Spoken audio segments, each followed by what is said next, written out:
Group exercise model sucks a big, fat, hairy moosecock.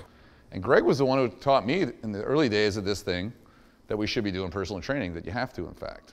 Why does Group X suck a big, fat, hairy moosecock so much? Well, think about it. So 20 people come in, right? Some of them have been here for 3 months, some of them within a week, some of them on the first day. First of all, how would you assess their mobility? How would you look and see where the weaknesses are? How are we going to progress them in strength? How are you going to teach them gymnastics? I can tell you what's going to happen, right? You're going to spend all your time with a new person who hasn't given any money, who hasn't been in the community hardly at all, and you're going to spend the least amount of energy on the person that deserves it the most, and probably the person you like the most, probably the person with the best character that's been there for 5 years. You're trying to do all this evaluation of these new people. You're trying to figure them out. You're trying not to get hurt. You're trying to teach them snatch. You don't have a chance is the answer. You do that for 3 years, and you look at your paycheck at the end of every month, and you'd be like, man, I need to change industries. And that's the real problem here, is that the Group X business model just, it won't allow you to retain people who can become professionals. The Group X model burns you out. The group exercise business model is, training new clients using a group format. Anybody who uses Groupon, discount, or even on-ramp, on-ramp has kind of become the stopgap from putting people straight into classes. It's still a form of moosecock. The way you know for sure that you're sucking a big, fat, hairy moosecock, or it's a group exercise business model, is more than 80% of revenue is generated from group exercise class. If all your business, all your revenue, or the majority of it, is coming from a group exercise class, then you have a group exercise business model. Just Group X robs clients and coaches of that personal connection, and that's what really makes people tick.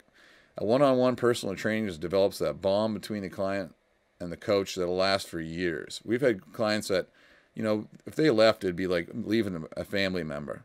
And that large group, coaches barely has time to say hi and what's going on and get to know people, so there's no real deep connection. You're a machine in a cog. We see the data, and it sucks a big, fat, hairy moosecock.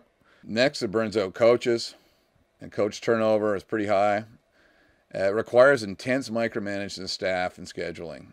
This part is the real part that burns out owners, is you're on top of it all the time, and that just isn't much fun. Coaching people, seeing them grow, and that's the fun part.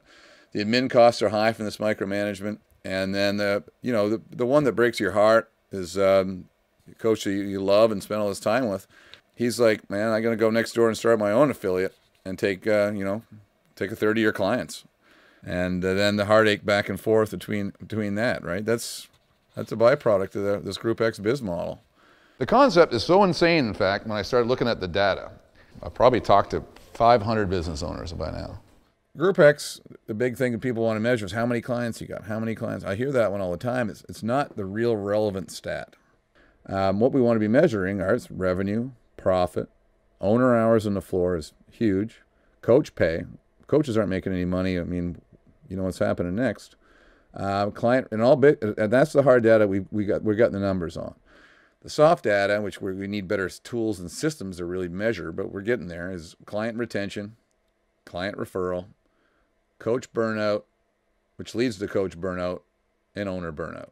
How do you measure coach and owner burnout? Well, we know what the end result is. We just don't know how to measure it before we get there. You almost want to start asking your question, why do we even do it in the first place? It's kind of a misnomer out there that it's successful, right?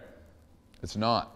I know people come in here and you almost feel ashamed of yourselves. When I talk to some people, it's like, how can everybody else do it and not me? Well, no one else is doing it. I can't find one of them that's doing well with the group exercise model, not a single one. Group exercise business model, I hate it. It doesn't do anybody any good. And you start looking at why it doesn't work, right? Well, you look at that pyramid of fitness that we all know so well and love, and essentially, in all different states and forms, like if you put someone straight into a class, and CrossFit's a sport, well, you've just violated the whole pyramid of fitness. There's no nutrition, metabolic conditioning, gymnastics, weightlifting, and throwing. These things really need to be done on an individual basis in a one-on-one setting, in our opinion, before you throw people into sport. And it violates the foundation of what CrossFit was built on. So, what should we be doing instead? If the Group X model has so many issues with it, then what do we do? Well, it's pretty obvious, but it's not easy. It's a commitment to excellence. That's how simple the business is. How many people can I get in the door? How long can I keep them there, and how much can I charge them? What does the Group X do? You got to get more and more and more and more people in the door because you can't keep them there very long. How much can you charge them? Well, right now the standard's $150 a month. What we're talking about is going to double that in the first year. They're going to stay way longer, and you get more money off them all the time. And then they're going to bring their friends in who are cool people and not going to burn you out with stress cases and retards and fucking weirdos. Right? We're collecting the data. Dollars per coach hour. Right? We did the numbers on our top 7 coaches. And when they coach a group class, it's about $250 to $300. That's what they make in that hour. Right? What does the business make? Ownership gets 50%. Labor gets 50%, and that's fair. And the business model will work. So we're going to look at even tweaking some of that. Dollars per square foot. Why is that important? Well, you fill a gym up, you go get a 10,000 square foot box, and you fill it up with people making $150 a month. What happens? You need to get a bigger one and make less money. Dollars per square foot. It's an important measurement. You need a compensation plan that lights your people up. We need professional wages, and we need opportunity for people inside of there, right? Right now, that Group X model is like there's no flex time, there's no paid vacation, there's long, grueling hours, there's a lack of connection to the clients. Eventually, you get burnt out and you want to go home at night and you just want to sit on the couch. And that's going on everywhere at the Group X. Paying people by the head in a class is probably the most worst form of group exercise business model. Paying them by the hour is the next worst. Not having a coach development program. So the coach doesn't know exactly where he can go and what he can do to earn proper professional wage. So at the end of the day, the Group X just robs coaches of hope. And the coaches are what you need. So how do we go from Group X to a school of fitness? Well, Mad Lab 3 Seal program, which is just basically a rating system or whatever for boxes. Well, there's a bunch of steps. To get there, it's not easy. It's going to take years. A 1 seal, you should be able to get in a year. That's basically the leader in the facility knows how to deliver a fundamentals program, knows how to do personal training. It's all about that personal training and be able to teach the people underneath, what you went through. 2 seal, you need to split up people so not working mornings and evenings. Greg taught me that a long time ago, Patty. It's like if you're working mornings and evenings, you're going to be burnt out. That's 100% true. We need a compensation model based on client retention and referral. It comes down to them being successful. If they're not successful, the business is not going to be successful. The 3 seal is basically now you're looking at actually getting real professional help around organizing a school.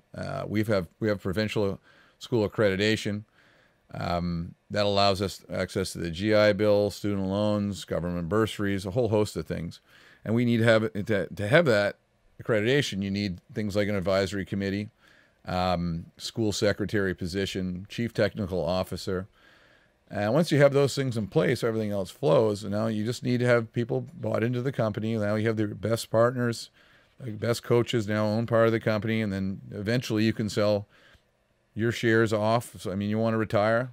And you have a firm charter in place that allows you to do that. Allows the coaches, the next generation, to come up, much like a law firm. This is what we found. We went around a couple of years ago to some mature gyms, and there were people that have been around at least minimum 4 or 5 years. Anyway, after 1 year of data, we came up, the revenue is up 108%, profits up 248%. Owner hours on the floor, they were down 86%. And our best one, I think, was 40 hours on the floor down to 3, possibly 1. And then coach pay, which was across the board again, was up over 300%. So that was amazing. And that's the stuff that we're really proud of, and we're getting the data on how to teach the next generation of how to get there as well. This is, I think, the roadmap. So we're going to figure out better and better tools to show you how to do it quicker and easier. And then when you get there, you're going to teach us, right? Teach everybody. This is how it works. And it will change the whole fitness industry forever.